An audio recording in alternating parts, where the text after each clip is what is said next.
he said this, "Howbeit, because by this deed thou hast given great occasion to the enemies of the Lord to blaspheme, the child also that is born to thee shall surely die."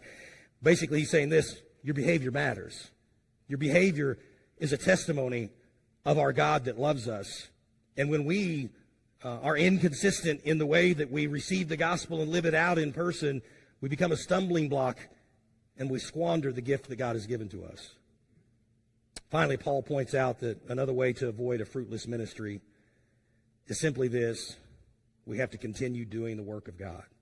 Continue the ministry God has called us to. He says in verse 4, "But in all things, approving ourselves as the ministers of God," or proving that we are indeed called to this ministry, "in much patience." And then he goes in and he lists a whole lot of different ways that we are to continue. The word minister there is really it's the word diakonos, which is in Greek, it's where we get the word deacon. It just simply means a servant. It's not a position of leadership per se. We refer to our deacons as church leadership, and they are. But honestly, the word deacon is a servant. They're servants. That's what they're supposed to do.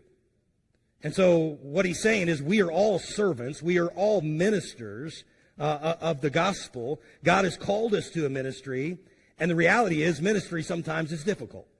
And he goes through and he lists all these challenges to ministry. And he makes this list of difficulties that we will all encounter. We know, by the way, Paul encountered a tremendous amount of challenges and adversity.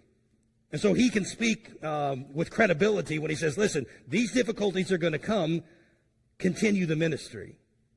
And so we can divide this list. Again, we won't go through very detailed with everything that he says here, but it can kind of be categorized in two different ways, that we are to continue the ministry and to do it in a way that produces fruit. The first one is that we do it with our actions, continue through Christ-like actions, and we continue through Christ-like attitudes. Let me just kind of go through it briefly, and then we're going to wrap up. Basically, he says this: we're to exhibit patience in the ministry that God has called us to, even when things get difficult. Remember, patience is just the idea of cheerfully enduring whatever it is that we're going through, specifically when we face afflictions. Afflictions here means burdens or outside pressures. When the world is coming against you, whatever those burdens are, whether it's the stresses of work, stresses of family, we're to continue being a Christ-like example.